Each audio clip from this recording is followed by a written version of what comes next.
Nitin Gadkari is very special. He's special because at a time when chips are down, confidence is low, people look up to Nitin Gadkari as the one intermediary between government and industry to try and raise the morale of industrialists. And he's been doing a lot of that, especially speaking to a lot of micro, small and medium enterprises, their owners, and trying to pump up their morale. Gadkari ji, welcome. आप काफी कोशिश कर रहे हैं पिछले कुछ दिनों से कि उद्योगपति जिनका मोराल डाउन है, जो कि शटडाउन की बात कर रहे हैं, एम्प्लॉइज को सैक करने की बात कर रहे हैं, उनका थोड़ा मोराल बढ़े। ये 20 लाख करोड़ रुपए के पैकेज के बाद क्या आपको लगता है कि जो फीडबैक आपको इंडस्ट्री से मिला था उसमें कोई चेंज होगा, लोगों का मोराल और कॉन्फिडेंस थोड़ा चेंज होगा? देखिए, देश के इतिहास में और हमारे इकोनॉमिक का जो वॉल्यूम है वो देखते हुए प्रधानमंत्री जी ने दिया हुआ पैकेज इतना बड़ा है कि हमारे एक्सपेक्टेशन से उन्होंने ज्यादा दिया है। और सबसे इंपॉर्टेंट चीज यही है कि मैं अक्सर बहुत बार ये कहता रहा, क्योंकि मैंने जब इंटरेक्शन किया करीब 5 करोड़ लोगों तक मैं पहुंचा और मेरे ध्यान में आया कि निगेटिविटी है, नर्वसनेस है, फ्रस्ट्रेशन है, कुछ लोग तो बोल रहे हैं हम सुसाइड करें, यहाँ ऐसी बातें करने लगे थे। तो पॉजिटिविटी एंड सेल्फ कॉन्फिडेंस और हम जीतेंगे, इस प्रकार का आत्मविश्वास जगाना ये सबसे आवश्यक था। प्रधानमंत्री जी ने आज जो पैकेज डिक्लेयर किया इसमें पॉजिटिविटी आई, कॉन्फिडेंस क्रिएट हुआ और जो लोग निराश हुए थे उनमें उत्साह आया। और निश्चित रूप से जो बार शब्द मैं यूज करता था वो भी बहुत अच्छा था कि ब्लेसिंग एंड डिसगाइज, लेकिन हमको परीक्षा है और इससे हम लोग अच्छी तरह से पास होंगे। और सब सेक्टर को इसमें विचार करते हुए पैकेज दिया गया प्रधानमंत्री जी के द्वारा। और एमएसएमई में के लिए तो बहुत ही अच्छा है और लेबर से लेकर सबका ध्यान दिया गया है। इससे एक बूस्ट भी मिला है और निश्चित रूप से हम इस संकट से उबरकर कोरोना की वॉर तो जीतेंगे ही, पर हम इकोनॉमिक वॉर भी जीतने में सफल होंगे, ऐसा मेरा विश्वास है। लेकिन नितिन गडकरी जी, प्रधानमंत्री ने ऐलान तो बड़ा किया है लेकिन डिटेल्स तो नहीं दिए। आप हमें दीजिए, आप बताइए क्या कल शाम तक हमें एमएसएमईज के लिए बड़ा पैकेज मिलेगा? क्योंकि सबकी निगाहें वहां से शुरुआत होती है, क्योंकि वहां ज्यादातर जो माइग्रेंट लेबर है वो इन्हीं एमएसएमईज में काम कर रहे थे, कई कंस्ट्रक्शन में थे। कहां से ये शुरुआत कहां से होगी? क्या हम एक्सपेक्ट कर सकते हैं अगले 24-48 घंटों में कि कम से कम वो एमएसएमई पैकेज के डिटेल आएंगे? देखिए, आप पहली बात राजदीप जी ये समझ लीजिए कि इस पैकेज को डिटेलिंग करने के लिए काफी समय देना पड़ेगा, क्योंकि पैकेज जाहिर नहीं हो रहा था तो लोग इम्पेशेंट हो रहे थे। अब मैं रोज इंटरव्यू में मुझे पूछते थे कब होगा, हम राह देख रहे हैं जी। अब इसलिए प्रधानमंत्री जी ने ब्रॉड बेस में इसकी घोषणा की है। अब इसमें रिजर्व बैंक कैसा करेगी, बाकी बैंक कैसे करेगी, डिपार्टमेंट कैसे करेंगे, किसका किसको बेनिफिट कैसे डिस्ट्रीब्यूट होंगे, उसका डिटेल करने के लिए समय लगेगा। यानी कल कोई घोषणा नहीं होगी? क्योंकि हमें सबकी उम्मीदें हैं कि कल घोषणा होगी कुछ ना कुछ। मुझे लगता है ये घोषणा अभी शुरू हो जाएगी, धीरे धीरे होगी और इसके बारे में सेक्टर वाइज पूरी तरह जिस प्रकार का एक ढांचा प्रधानमंत्री ने दिया और फाइनल उसके लिए अमाउंट भी डिक्लेयर कर दी, उसका पूरा सब क्षेत्र में किस प्रकार से डिस्ट्रीब्यूशन होगा ये पूरा डिटेलिंग होगा और ये आपके सामने आएगा। और मुझे लगता है कि ये बहुत जल्द से जल्द आएगा। पर सरकारी सिस्टम में क्या है कि स्टेक होल्डर अलग अलग है।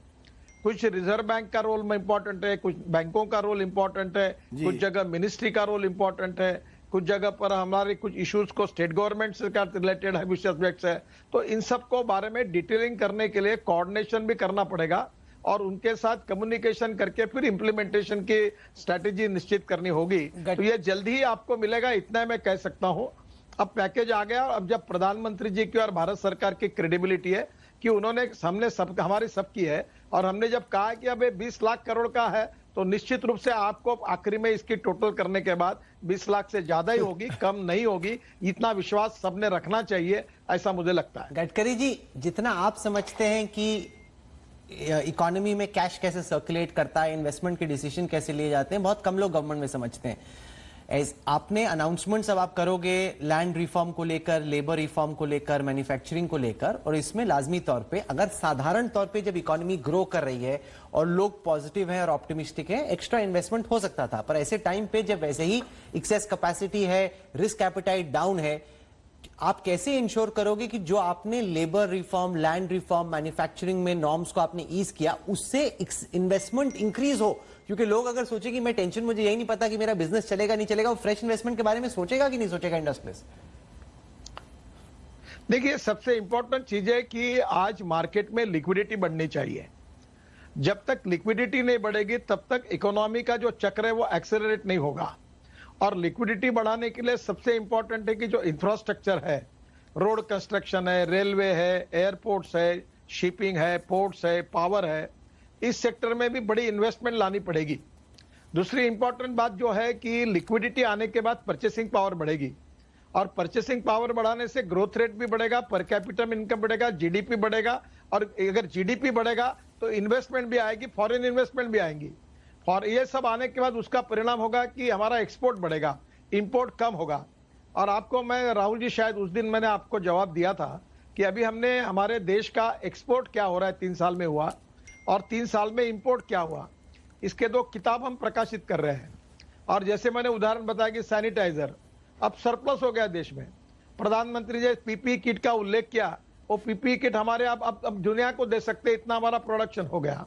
अभी बहुत सी बातें ऐसी है जो हमारे यहाँ इंपोर्ट होती थी, वो करने की क्षमता हमारे पास है। और आपको पता है कि जब उसका वॉल्यूम बढ़ता है तो कॉस्ट कम होती है। तो एक 2 इंपॉर्टेंट चीज मैं आपको बताना चाहता हूं। We need to upgradation of technology, that is very important. International market में क्वालिटी के साथ कॉम्प्रोमाइज नहीं होता, और इसलिए टेक्नोलॉजी में इंप्रूवमेंट करके हमको क्वालिटी को इंप्रूव करना पड़ेगा और कॉस्ट को कम करना होगा। लेकिन ये सब करने के लिए गडकरी जी आपको बड़े रिफॉर्म्स करने पड़ेंगे, लैंड में करने पड़ेंगे, लेबर में करने पड़ेंगे। आप जानते हैं 6 साल पहले जब आपने लैंड रिफॉर्म की कोशिश की थी तब आपको पीछे हटना पड़ा। अब लेबर रिफॉर्म कुछ राज्यों ने की है, वहां भी ऑपोजिशन आ रहा है, कुछ बीजेपी के यूनियंस भी अपोज कर रहे हैं। मैं जानना चाहता हूं, इतनी जब आप, अगर हम सप्लाई हब बनना चाहते हैं, मैन्युफैक्चरिंग हब बनना चाहते हैं, तो अगर आप चाइना से कंपीट करना चाहते हैं, वियतनाम से कंपीट करना चाहते हैं, तो आपको ईज ऑफ बिजनेस वाकई जमीन पर करनी पड़ेगी। ये होगा या केवल घोषणाएं होंगी? देखो राजदीप जी, आप देखिए वर्ल्ड बैंक के हमारे रैंक में हमने ईज ऑफ बिजनेस में हमारी रैंक में ऊपर पहुंचे हैं। और आप एक बात देखिए कि दुनिया के किसी भी देश में जब रिफॉर्म की प्रोसेस शुरू होती जाती है तो एक झटके में रिफॉर्म हो गया, ऐसा कभी नहीं होता। रिफॉर्म स्टेप बाय स्टेप होता है। और इसमें इंपॉर्टेंट है कि हम एक डेमोक्रेटिक कंट्री है और हमारी फेडरल सिस्टम है, राज्यों में भी अलग अलग पार्टियों के सरकारें हैं। और हमारी विशेषता यह है कि परस्पर भिन्न विचारों के लोग होने के बाद में भी सबको साथ में लेकर चलना और कोऑपरेशन, कोऑर्डिनेशन एंड कम्युनिकेशन बनाते हुए उसके साथ सबकी सहमति बनाना और उसके बाद आगे जाना। तो ये डेमोक्रेटिक सिस्टम है, कोई मैनेजिंग डायरेक्टर मालक है और वो अपना निर्णय करेगा, एक व्यक्ति का ऐसा नहीं होता। नहीं, बट प्रधानमंत्री ने आज कहा, Gadkari ji, land, labour, laws, ये 3 उनके महत्व चीज उन्होंने कहा जो वो आगे बढ़ाना चाहते हैं। He wants a change in land, labour and systems. He said systems have to change. We are trying to understand, is the prime minister saying जैसे 1991 में बड़े रिफॉर्म्स हुए, क्या 2020 में भी हम इसी तरह से इस क्राइसिस को अपॉर्चुनिटी में बदलना चाहते हैं? क्या सरकार इस पर दृढ़ है कि हम बिल्कुल अब रिफॉर्म्स करेंगे, we will now go ahead with reforms using the crisis into an opportunity, जो भी उसका पॉलिटिकल फॉलआउट हो? देखिए राजदीप जी, आप हमारे कार्यों का मूल्यांकन करिए। रिफॉर्म होने के कारण है तो दिल्ली मुंबई हाईवे 1 लाख करोड़ का है, पूरा 100% लैंड एक्विजिशन हमने कंप्लीट कर लिया है। 22 एक्सप्रेस हाईवे का काम करके 7 का ऑलरेडी लैंड एक्विजिशन चालू हो गया है। और हम इतने बड़े प्रमाण पर कंस्ट्रक्शन का रेट इसीलिए बढ़ा सके कि लैंड एक्विजिशन हुई है। अब लैंड एक्विजिशन में किसानों को उसकी कीमत जो देनी पड़ रही है उसके ऊपर हमने मार्ग भी ढूंढा। अभी हमारे एक प्रोजेक्ट में 16,000 करोड़ बचे हैं क्योंकि socially backward and tribal area से गए। तो मुझे क्या लगता है कि धीरे धीरे इन्फॉर्म हो गए, इंडस्ट्रियल क्लस्टर्स बनेंगे, स्मार्ट सिटी बनेंगी, स्मार्ट शहर बनेंगे, लॉजिस्टिक पार्क बनेंगे, और निश्चित रूप से इसमें पब्लिक प्राइवेट इन्वेस्टमेंट का रोल इंपॉर्टेंट रहेगा और धीरे धीरे एक दूसरे को मल्टीप्लाई करके जाता है। सर, पर तो मेरा विश्वास है कि ये आप सब कह रहे हैं, मैं आपको कांग्रेस की प्रतिक्रिया देता हूं प्रधानमंत्री के स्पीच पर। वो कह रहे हैं, where is the human touch? The prime minister has failed to show the human touch, there was no empathy for the migrant labour. ये कांग्रेस का रिएक्शन है, क्या कहेंगे आप? देखो, कांग्रेस का रिएक्शन तो ऐसे ही रहेगा। अपोजिशन पार्टी में तो भाषण होने के पहले रिएक्शन लिखकर रखते हैं क्योंकि नहीं, लेकिन सर 33 मिनट के स्पीच में कहा था कि मुझे दर्द हो रहा है, मुझे दुख हो रहा है। प्रधानमंत्री ने कहा वो सहानुभूति पूरी तरह से है मुझे माइग्रेंट, मैं उनके लिए कुछ भी करूंगा। मुझे बताइए कि इतने बड़े पैकेज के जो मल्टीप्लाई इफेक्ट होने वाले हैं वो ऑल स्टेक होल्डर्स के पास जाने हैं। अगर इंडस्ट्री के पास पैसा आया तो वो लेबर को पैसा देने वाला है, लेबर की परचेसिंग पावर बढ़ेगी, उसके पास पैसा आएगा तो ट्रेडर और जो रिटेलर्स है उनका बिजनेस बढ़ने वाला है और उसकी परचेसिंग पावर बढ़ने वाली है। आप जानते हैं इकोनॉमी में ये मल्टीप्लाई इफेक्ट होता है जी सर। आप अगर आपका सुना एक मिनट, आपका एडवर्टाइजमेंट का रेवेन्यू अगर बढ़ गया तो आपका पैकेज बढ़ता है और अगर एडवर्टाइजमेंट का रेवेन्यू कम हुआ तो आपका पैकेज डाउन होता है। सर तो लेकिन नहीं, आपने बड़ी बात कही। ये मुसीबत ये है कि आज के जमाने में क्योंकि कोरोना है, ये बड़ी बात है sir. Because of corona, economic activity has come to a standstill. Therefore, advertising, other allied activities are suffering. मैं जानना चाहता हूं, until corona war is won, can you? आपने कहा we will win both corona and economic war. What comes first? Should we first be winning corona war? You are in Maharashtra, the worst affected state by corona. जब तक महाराष्ट्र में economic activity नहीं आएगी, India's most commercialized state, economy कैसे बढ़ेगी? What comes first, sir? COVID war और economic war? देखिए, पहली बात तो ऐसी है कि आर्ट ऑफ लिविंग ये बहुत पॉपुलर वर्ड है और मैं आजकल उसका उल्लेख करता हूं कि कोरोना ये नेचुरल वायरस नहीं है, ये आर्टिफिशियल वायरस है। दुनिया में इसका जवाब नहीं है, इसके ऊपर कोई वैक्सीन अभी तक मिला नहीं है जी। इसकी डिटेक्शन सिस्टम आइडेंटिफाई नहीं हुई है, कब होगी इसका भरोसा नहीं है। तो राजदीप, मैं आपको कह रहा हूं अभी हमको एक आर्ट ऑफ लिविंग एक डेवलप करना पड़ेगा कि कोरोना वायरस में जीने की जीवन पद्धति क्या होगी। अब आप भी अगर मीडिया में आए कोई तो वही सैनिटाइजर से हाथ धो, अगर आएंगे तो 1 मीटर डिस्टेंस से बात करो, मास्क लगाओ। राहुल और मैंने सोशल डिस्टेंसिंग की आज, राहुल और मैं डेस्क में हमने सोशल डिस्टेंसिंग आज की है। देखो, we need to understand and learn the art of living with corona.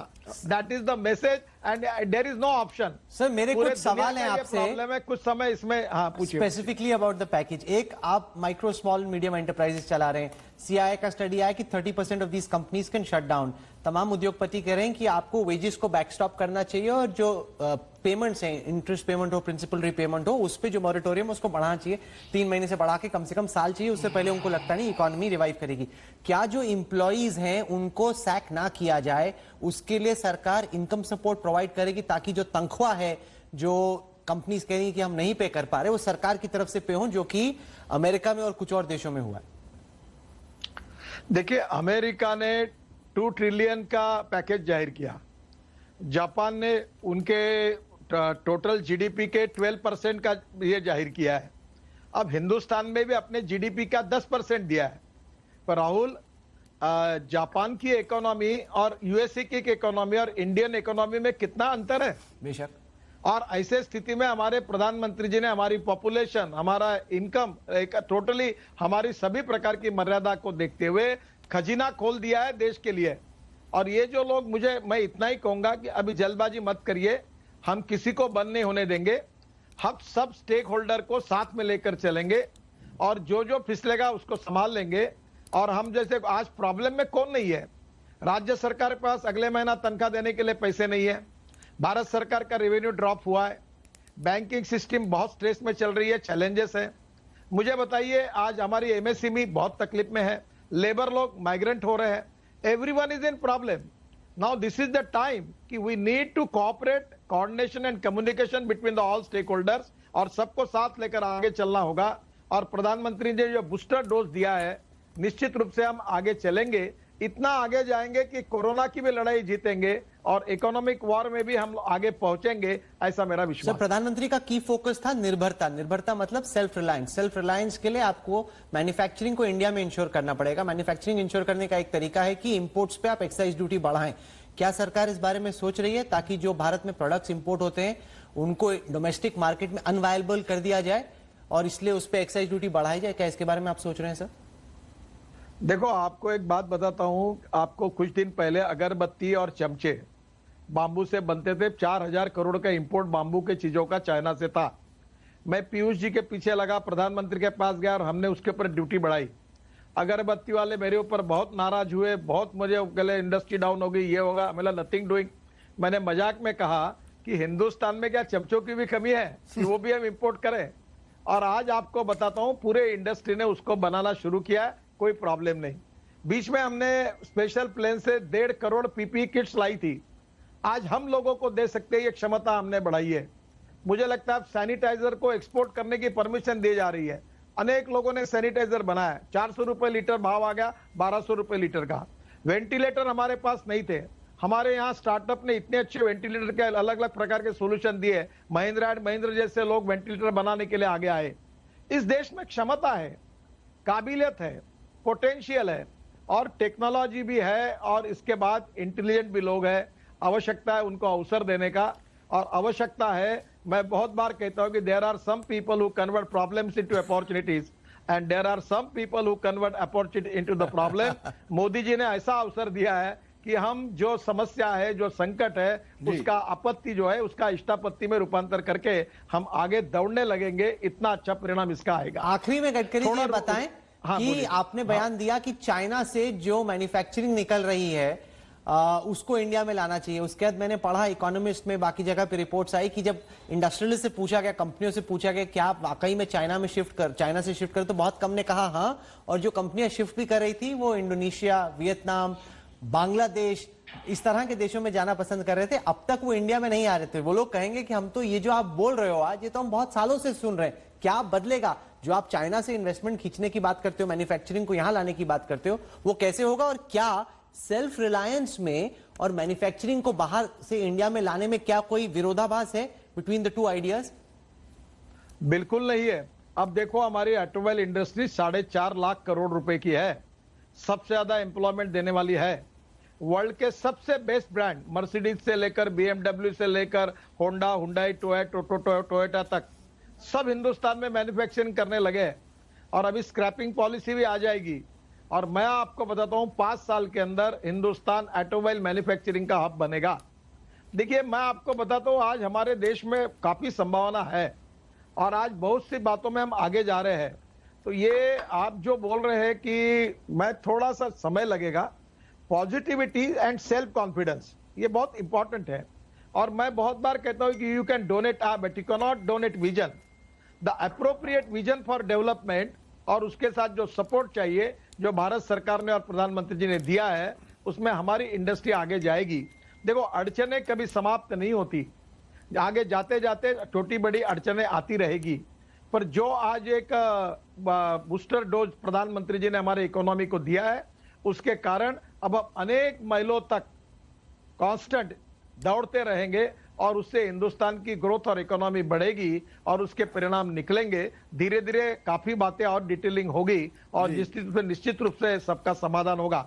एक बात मैं जरूर आपको कहूंगा कि हमारे देश का पॉलिटिक्स ही ऐसा है। मैं कांग्रेस को दोष नहीं, मैं जब बीजेपी का अध्यक्ष था तो कुछ भी चीज अच्छी हो क्या बुरी हो, प्रतिक्रिया पहले से तैयार ही रहती थी। ये अपोजिशन पार्टी का प्रॉब्लम है। अब धीरे धीरे हमको देश की आर्थिक स्थिति, देश का विकास, सुपर इकोनॉमी बनाना, ये बीजेपी कांग्रेस का एजेंडा नहीं है, ये मीडिया का एजेंडा नहीं है, ये राजनीतिक एजेंडा नहीं है। जात, पंथ, धर्म, भाषा, सेक्स और पार्टी से ऊपर उठकर हम सबको इस देश को सुखी, समृद्ध और संपन्न बनाने के लिए एक लाइन से आगे जाना होगा। बाकी राजनीति का समय आएगा, जो जिसमें दम है कर लो, चलिए, प्रॉब्लम नहीं है, पर हमको एक आम सहमति बनानी पड़ेगी कुछ विषयों पर, कम से कम ये देश की आवश्यकता है। जब हमने फोन किया उस वक्त पे आप खाना खा रहे थे, जल्दी से आप खाना खा के फटाफट हमारे साथ बैठे। Thank you very much, we really appreciate this, Nitin Gadkari ji, for joining us and giving us your perspective in the way that only you can.